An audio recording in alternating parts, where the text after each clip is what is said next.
in Ohio, a man named Rodney Hinton Jr. has been charged with aggravated murder in the death of sheriff deputies who were struck Friday while directing traffic near the University of Cincinnati. So, Cincinnati police said Hinton is the father of 18-year-old Ryan Hinton, who was shot and unalive by an officer the day before. So, the day prior, this guy's son, 18 years old, goes on a foot chase. Bam. I think I seen the body cam footage. He jump out the whip, get on, police spark him. They say he had a weapon. They say they found a weapon at the scene. After the footage is released, the father sees the footage. I didn't see no weapon. Very next day, he goes out and mows down the officer, broad daylight, directing traffic. Bam, unalive him. They take him to court. You know how they do. The intimidation factor. They bring all the officers there. Why do they even allow them to do that, though? That's crazy. He walk them down, look each one in the eye, and just like, yeah, I did that. So what? Yeah, you know what's crazy? Because you remember when I was in court and they made you leave for having a hat on? Bro, I came up there with a hat. They said, oh, yeah, you got to leave. You're trying to intimidate the witnesses. But they allowed 30 cops to go stand while a nigga is in court. They said that hat is gang paraphernalia. They made me leave the entire courthouse. So you here trying to intimidate witnesses. So they didn't want him to have nobody at court on his side. I said, damn, can I just take it off? Nope, too late. We know what you hear, what you want. You trying to represent the gang and all this crazy shit. So, yeah you got a point with that. So allowing them to do all that intimidating, I'm going to just shout out to him, man. Free him at this point because he's eye for an eye. He had some of that Huey P up in him, man. He had some of the ancestors running through that blood. You know what I'm saying? It's unfortunate that he got the random, but this is what's going to start happening. And they're pushing people to these points. I don't give a fuck, cuz I didn't see no weapon. People are agreeing, and if you a nigga agreeing with the pigs on this, something's wrong with you.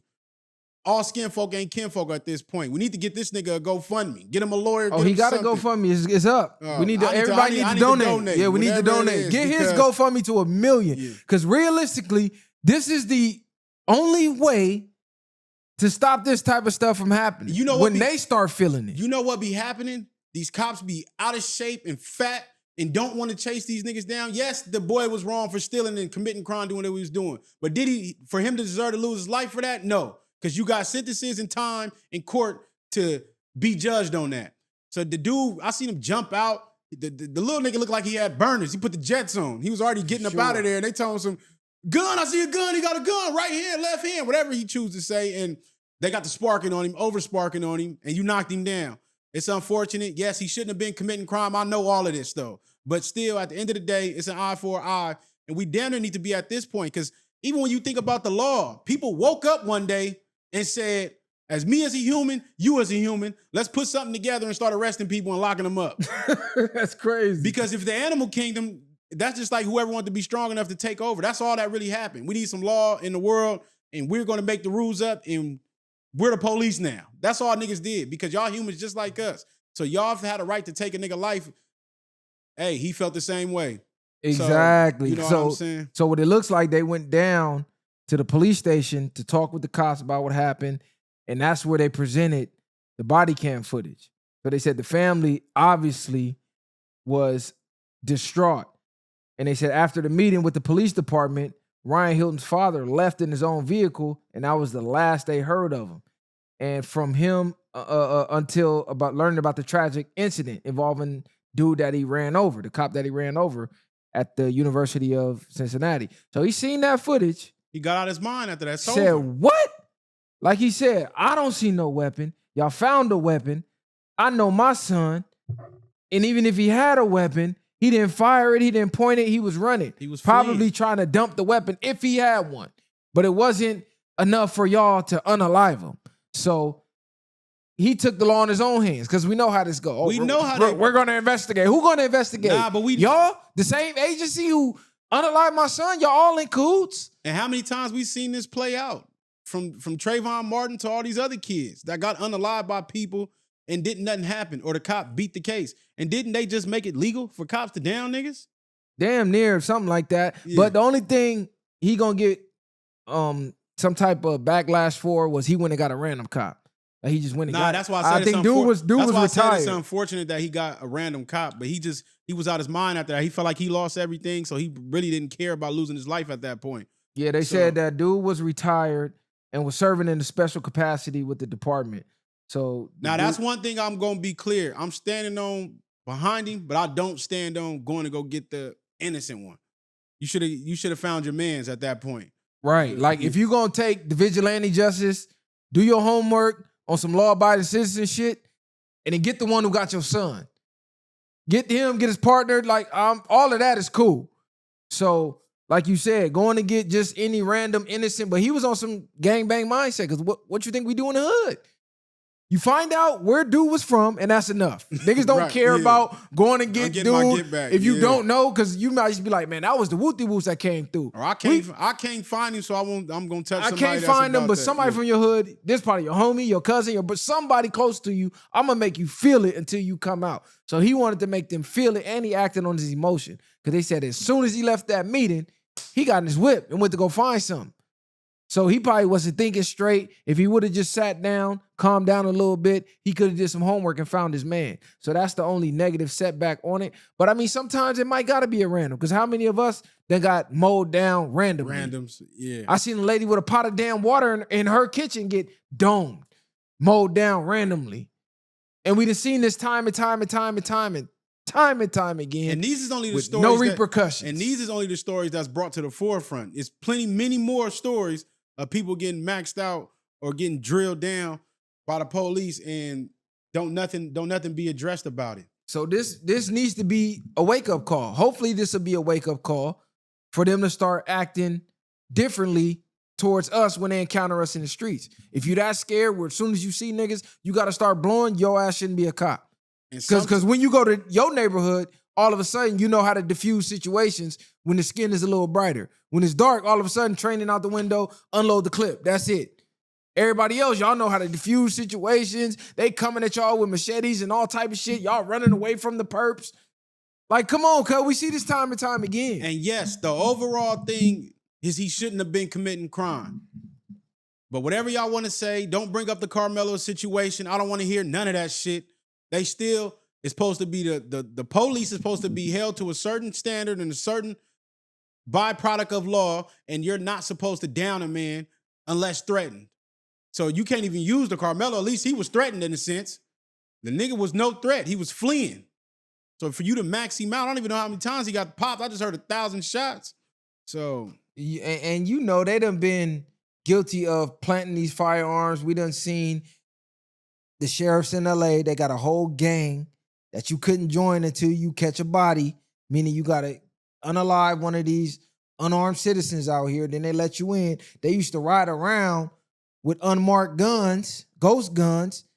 So when they down somebody, they throw it on them. Oh, he had a gun. And so that's not out of the scope of officers around the world doing that. Not saying they did that, but that has occurred. But this is the beginning. This is just the beginning because people are getting sick of it. And now it's gonna get worse because y'all gonna have more people that's ready to take the law into their hands because the law has been so crooked for so long. How many gang wars, which y'all even believe it or not, they didn't reignited the fire? Facts. Niggas didn't peace treated, and then enemies or somebody else from another hood and seen somebody in one of your cars that they took from you when it popped on your enemies, and luckily maybe somebody else seen it and was like, damn, that was the Johnnies. That was somebody else. That wasn't even them. So they reignite wars. They do everything else. These niggas been crooked. They was doing that in Chicago. They was riding through blocks, catching hats, and it was them. Yeah, they was doing it out here too. For sure. Pick you up, dropping niggas off, drop you off in the enemy hood. Just most of the time, niggas will see like, okay, this the police. They on bullshit, man. Get up out of here type shit. Unless they just over thirsty. But they do shit like that. They go in the hoods, whack out niggas on the wall. It's the Johnnies. Now they doing it online. Oh, Bloods and Crips trying to be cool. Let me go down one of these niggas. That shit is crazy. So yeah, people are fed up though. Like this is a new era. It's a new time. People ain't just finna be taking this shit on the chin. You're not finna be unaliving our kids and just getting away with it. Like he said, bro, you're just a human, nigga. You was just born. A lot of these cops be younger than the people that they arrested. Nigga, fresh off the force, fresh on the force. Crazy to it. 23 years old. Like, bro, I was out here before you was alive. Some of these people that they harassing and beating on and popping up. What give you the authority over me? Because they said so? Well, who gave them the authority? Like he said, they just woke up one day and said, we the police. Yeah, it's crazy work. Niggas like, just woke up and said, we the police. Just like what my nigga Boosie say, man, without that badge, you a bitch and a half, nigga. That's all it be. But, man, hopefully he stay strong. They're going to be whooping his ass in there. Nah, for sure. They gonna try to unalive him before he You see how they was looking at him already, but my nigga is a real full-blown soldier. Nah, for sure. He grilled every last one back. Nigga, what y'all want to do? He ready to go at this point. I gotta salute him. I gotta salute him because he's leading by example of, hey, at the end of the day, these are still just people. Don't forget that. He ain't asked for no rally. He ain't asked for no pity. He like, in his mind, it's eye for eye. So I can't really be mad at it. And sometimes you need that kamikaze to set it off, to put things back in order. Sometimes you need that kamikaze to go out there, pull a pin, and just boom. But how many, reset some shit. But let's see where our people stand with this. Because how many times we seen things happen to people like, you see all the comments where Zimmerman still walking around, or this shit still going on, and they be waiting for somebody. Where all the YNs at? Where the gang members at? So when somebody took action, what side y'all standing on? And this is what I always say. The family need to be the first one to take the action. He didn't look around for nobody. Oh, we need to get the streets. We need to go get the street thugs and the white. No. He didn't even jeopardize He said that was my son. He ready to crash out. I'm finna go handle that as every father should. Should nobody be taking that lying down, oh, we gonna wait for y'all to investigate. Y'all investigating y'all fucking self. He on paid leave, taking his family on cruises and shit, and my son in the graveyard. Nigga, you out your fucking mind. Somebody going down today. Ain't no 2 weeks, no, nigga, 24 hours? Yeah, one of y'all out of here. Play ball. They'll respond to ASAP. ASAP, immediately. I'm just mad he didn't do it more inconspicuous where Cuz could have got away. Oh, what was the dude name? What's that? Jeffrey Dorner? No, not him. You the talking black Dorner. dude. Yeah, Dorner. Yeah, that was going crazy. Yeah, but that's why I said law-abiding citizen could go watch that movie. Ultimate Get Back. So it's eye for an eye with me, man. That's how I feel. So I'm not mad. I'm just mad he didn't get the one who did it. Because that's going to be the ultimate backlash. Oh, you got somebody innocent. But I mean, shit, we damn near owe somebody innocent the way they've been doing us. So hopefully this is a motherfucking wake-up call. You got a badge, you got a gun, you got all this and that, but at the end of the day, you're human and you bleed like us. That vest got to come off sometime. So